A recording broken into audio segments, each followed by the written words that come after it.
Yummy fish combo, જેમાં છે રસાદાર હુમુર fish અને જ્યુસી પ્રોન્સ, બહારથી ક્રિસ્પી, અંદરથી એકદમ સોફ્ટ અને મસાલેદાર. જો તમને સી ફૂડ પસંદ હોય તો આ રેસીપી તમને જરૂરથી ગમશે. હુમુર એક સ્વાદિષ્ટ અને પ્રોટીનથી ભરપૂર માછલી છે. તેમાં ઓમેગા-3 ફેટી એસિડ્સ, વિટામિન ડી અને વિટામિન B12 જેવા પોષક તત્વો હોય છે, જે હૃદયના સ્વાસ્થ્ય, મગજની કાર્યક્ષમતા અને હાડકાને મજબૂત રાખવામાં મદદરૂપ બની શકે છે. આ એકદમ બોનલેસ ફિશ છે. તમે બોનવાળી પણ લઈ શકો છો. ને પ્રોન્સમાં ઉચ્ચ ગુણવત્તાનું પ્રોટીન, આયોડિન, સેલેનિયમ અને વિટામિન B12 હોય છે. તે શરીરના સ્નાયુઓ માટે ખૂબ જ સારું છે અને થાઇરોઇડના સામાન્ય કાર્ય માટે જરૂરી આયોડિન પૂરું પાડે છે અને રોગપ્રતિકારક શક્તિને ટેકો આપે છે. પણ કોલેસ્ટ્રોલ ધરાવતા લોકોએ આને મર્યાદિત પ્રમાણમાં ખાવું જોઈએ. આ બંને ફિશ રેડી છે. આપણે એના માટે એક વાટણ તૈયાર કરશું, જેનામાં મેં નારિયેળ લીધું છે, લીલું નારિયેળ, લસણ, આદું અને મરચાં. એ બધાને આપણે એક તવા પર લઈ લઈએ અને તેલ નાખવા વગર એને સરસ રીતે આપણે શેકી લઈએ. 2-5 મિનિટ માટે એને સરસ રીતે શેકી લઈએ અને પછી એને આપણે મિક્સરના જારમાં નાખી દઈએ, જેના અંદર આપણે લીલા ધાણા નાખી દઈશું અને એક સરસ કલરની ગ્રીન ચટણી કે ગ્રીન મેરિનેશન તૈયાર કરશું. આ જોઈ શકો છો તમે, ખૂબ જ સારી રીતના ચટણી વટાઈ ગઈ છે. તેને આપણે એક બાઉલમાં કાઢી લઈએ. આ ગ્રીન મેરિનેશન થઈ ગયું છે. મેં હુમુરને 2 પાર્ટ કરી નાખ્યા છે. એક રેડ મેરિનેશન કરવાનું છે અને એક ગ્રીન મેરિનેશન કરવાનું છે. આ ગ્રીન મેરિનેશનમાં બે મોટી ચમચી મેં મસ્ટર્ડ ઓઇલ નાખ્યું છે. તમારા પાસે ન હોય તો તમે કોઈ પણ ઓઇલ નાખી શકો છો. આના અંદર મેં સ્વાદ પ્રમાણે મીઠું નાખ્યું છે. 1 ચમચી હળદર લીધી છે. 1 ચમચી ધાણા જીરું પાવડર લીધો છે અને એક અડધા લીંબુને મેં સરસ રીતે નીચોવી લીધું અને લીંબુનો રસ કાઢ્યો છે. હવે આપણે એને સરસ રીતે મિક્સ કરી નાખી ને આ મેરિનેશન ખૂબ જ સારું તૈયાર થઈ ગયું છે. આપણે બંનેને એ હુમુરમાં 2 ચમચી નાખશું અને 2 ચમચી આપણે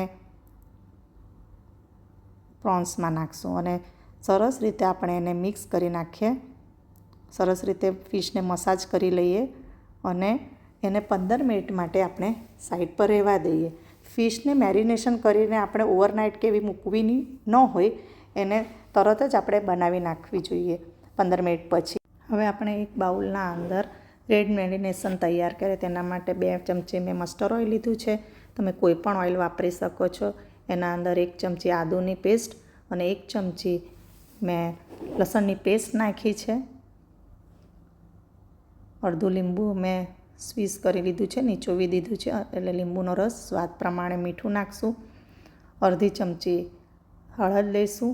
અડધી ચમચી ગરમ મસાલો લઈશું અને 1 ચમચી આપણે ધાણા જીરુંનો પાવડર લઈશું. 1 ચમચી આપણે ચીલી પાવડર એટલે લાલ મરચું લઈશું. 1 ચમચી હું ચીલી ફ્લેક્સ લઈશું અને 1 ચમચી હું કાળા મરીનો પાવડર લઈશું. હવે આપણે આને પણ સરસ રીતે મિક્સ કરી નાખીએ. તમે જોઈ શકો છો ખૂબ જ સારું મિક્સ થઈ ગયું છે. એના અંદર આપણે બાકીનું હુમુર નાખી દઈએ અને એને આપણે પણ સરસ રીતે મસાજ કરીને 15 મિનિટ માટે મૂકી દઈશું. આ જે રેડ મેરિનેશનવાળું છે, જેને આપણે સ્ટીમ કરી લઈશું. અને હવે આપણે જે ગ્રીન મેરિનેશન છે તેને આપણે ગ્રીલ કરવાના છે. એના માટે એક મેં ફોઇલ પેપરનો ટુકડો લીધો છે. એના પર મેં એક પાલકનું મોટું પત્તું લીધું છે. તમારા પાસે કેળનું પાન હોય તો તમે કેળનું પાન પણ લઈ શકો છો અને કેળનું પાન હોય તો તમે કેળના પાનના અંદર પણ બરાબર પેક કરીને ડાયરેક્ટ પણ તમે મૂકી શકો છો. તેના માટે આપણે ફોઇલ પેપરની જરૂર નહીં પડે. આવી રીતે મેં તમને બતાવી રહી છું, એવી રીતે એને ફોલ્ડ કરવાનું. પાલકનું પત્તું નાખ્યું છે તો પાલકનું પત્તું ખાઈ શકાય એવું છે, તો તમે ફિશના સાથે તે પણ ખાઈ શકો છો.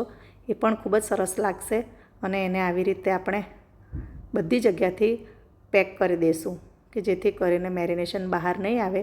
આવી રીતના જ આપણે જે પીસ તૈયાર કરેલા બધા પીસને આપણે રેડી કરી નાખ્યા છે.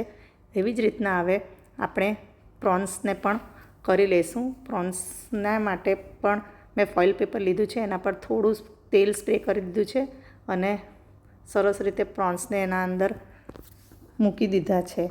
તમે કેળના પાન પર પણ કરી શકો છો. કે જો તમને સી ફૂડની એલર્જી હોય કે યુરિક એસિડની સમસ્યા હોય તો તમારે ડૉક્ટરની સલાહ પ્રમાણે જ મર્યાદિત પ્રમાણમાં ખાવું જોઈએ. પ્રોન્સ અને માછલીનું સેવન તમે ડૉક્ટરની સલાહ મુજબ કરી શકો જો તમને કોઈ આ જાતની કોઈ બીમારી કે સી ફૂડની એલર્જી હોય તો. હવે આ તમે જોઈ શકો છો સરસ રીતે એને પણ બધી જગ્યાએથી આપણે ફોલ્ડ કરી નાખ્યું છે. હવે એ ગ્રીલ માટે રેડી છે.